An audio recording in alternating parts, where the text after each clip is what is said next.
welcome back to Ormsby Farm. My name is Casey. So today y'all are joining me. I am in the orchard because even though the garden is put in, that does not mean the work is over. I'm actually putting in our cantaloupe and our watermelon today in the patch behind me. And I have walked the orchard and I have seen that some of our trees are starting to get brown rot. So I want to go ahead and spray to prepare for that. So basically you're just gonna spend some time with me in the orchard today. So if that is something that interests you, stick around.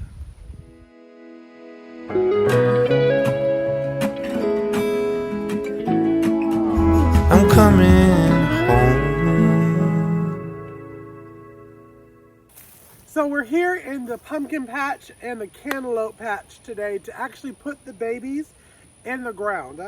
They're all looking beautiful. They're looking so good.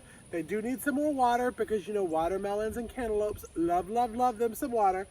But pretty much I'm doing the same thing. The only different thing from when I was planting the garden to planting here is I am going to be a responsible watermelon planter and plant it in the distance that it needs to be, which is 36 inches.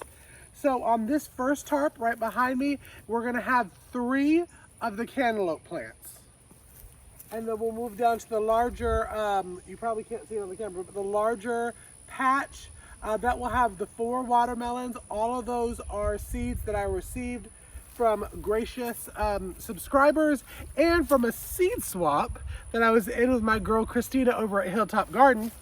And then at the very end, we have some sugar babies, which are the smaller watermelons. And actually, brother Chris got me those for Christmas because he loves watermelons, and he was like, I really want watermelons in the garden, so we gotta have them. So we made a deal.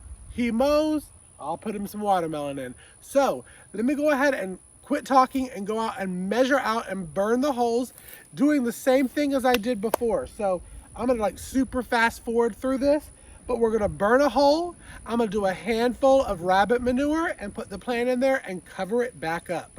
And that's pretty much it. It's simple.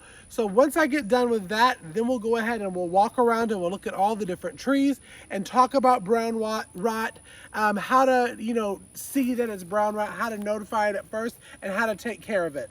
And I'm also going to be talking about a little bit more about our podcast sponsor, KELZYME. Our friends over at KELZYME graciously sent us some amazing fertilizer. That's a calcium-based fertilizer, and it has done amazing, y'all. Y'all, it is so crazy. Me and my boo thing, Lisa, we always talk about we're just going to KELZYME the shit out of everything. And I'm going to bleep that out for you, Monica. But what I'm literally going to do for these also is once they, maybe in a couple days, I'm just going to KELZYME the shit of it. That's what I'm going to do because it works wonderfully. And there is a link down below. You can use our podcast promo code HAYBALE and get 10% off. You'll definitely want to have some of this in your garden. So I'm going to shut up now and I'm going to go put the stuff in the ground. Well, y'all, it is day 2 for this because I got rained out. As you can tell, there's some rain on the tarps. I got all of the watermelon and the cantaloupe planted. I didn't get the trees sprayed because it rained, and we have a forecast today of rain too. So I'm not going to rain until after the week, or spray until after the weekend. So there's no chance of rain because there's no purpose. It will just wash it away. But I thought what I would do to finish up this video is kind of walk you around the orchard and show you the different trees that we have.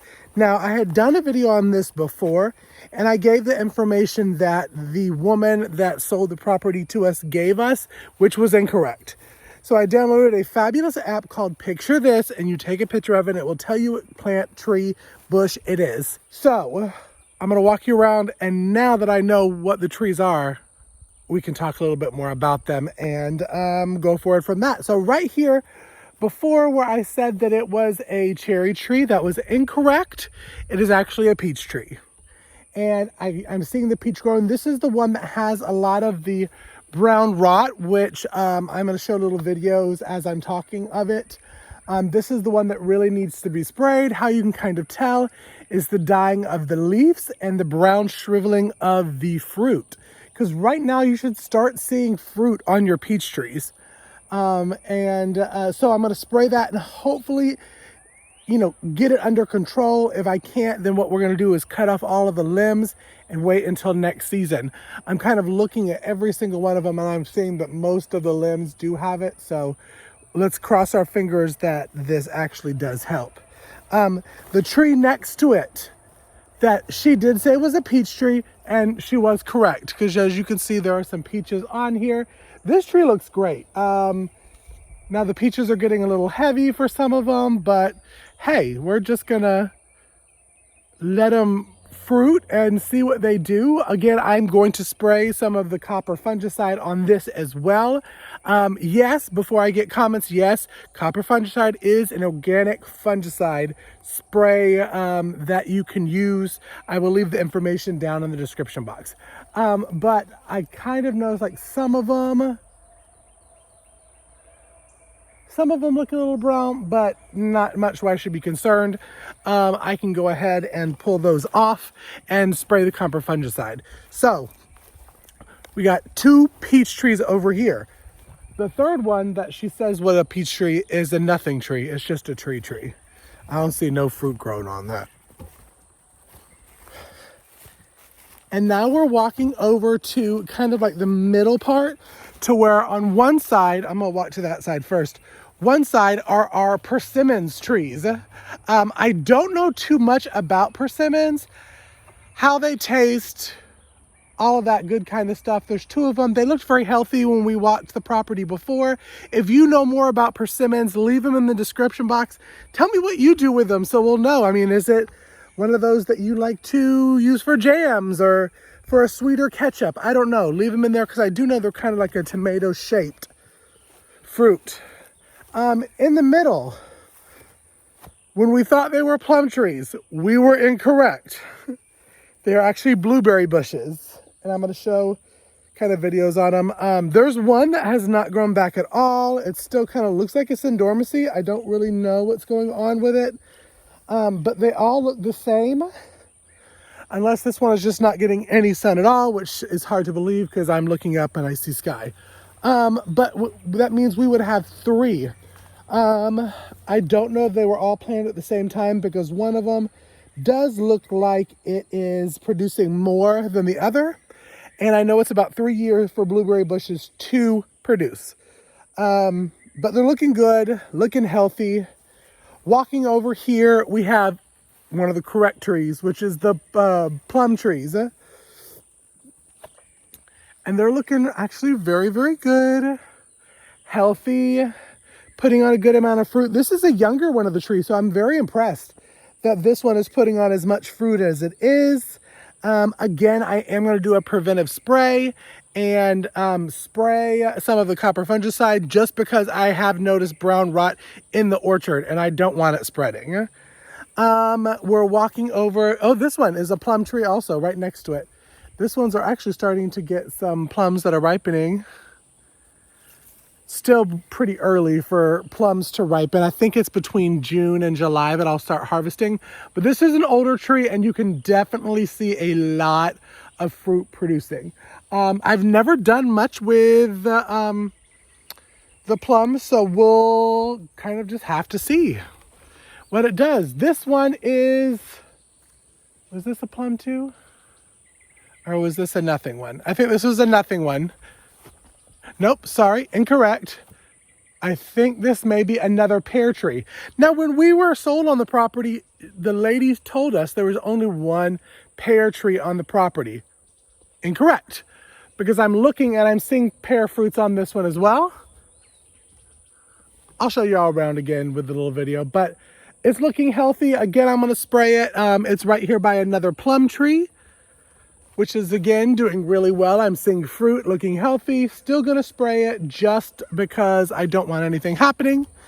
And in the back, when we thought was a plum tree, was incorrect, because it is actually another peach tree. See if you can, there you go. That's actually doing really good. It must be younger trees because it's kind of heavy on the tree. And I think I'm gonna spray this as well, just because I do see a couple of the yellowing leaves and the browning of the fruit, which could be the brown rot. So we'll definitely have to keep an eye on that. and make sure that it doesn't spread to anything else. Over here is our third pear tree. I'm seeing fruit.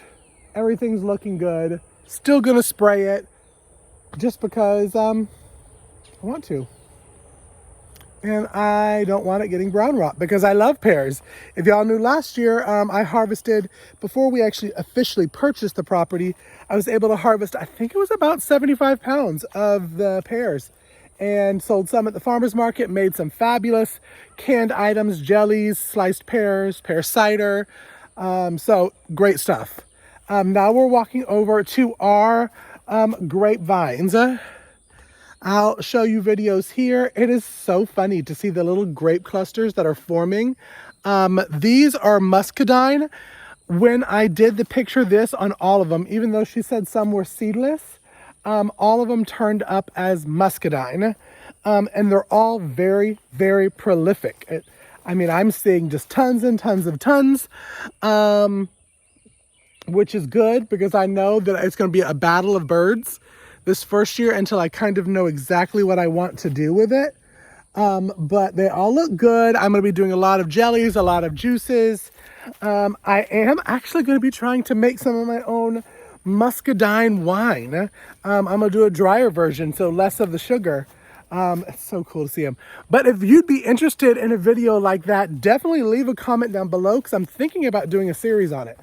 Over like 4 videos over a couple months of how it works. So, y'all, I've walked you through the orchard. You have seen all of these trees. We are so blessed to have all these fruit trees on the property. I am getting some raspberry bushes. My boo thing, Lisa over at Yogi Hollow, inspired me. I saw hers. Hers look amazing. Her whole farm looks amazing. Go out and check her channel out. I'm going to get some raspberry bushes to put over on the well house side. And then soon enough, we're going to have some watermelon and cantaloupe to harvest and to produce. So if you know some good ways to harvest and make it shelf stable or freeze or juice or whatever, let me know in the comments because we're going to have a ton of them. And I didn't even show you the fig trees. And as I'm saying this final closing, I'll walk by the fig trees and they're all looking really good. So we have 6 of these on the property. But y'all, thank you so much for tuning into this video. If you enjoyed this video, make sure to give us a thumbs up. Hit that bell icon, subscribe. When you hit the bell icon, make sure to choose all so you know anytime that new content drops to our channel. Follow us on social media, Instagram, Facebook at Ormsby Farm. I post there every single day and we'll be doing it more and more and more during the garden season. Y'all, thanks for stopping by the orchard with me. Until next video, be blessed. I'm coming home.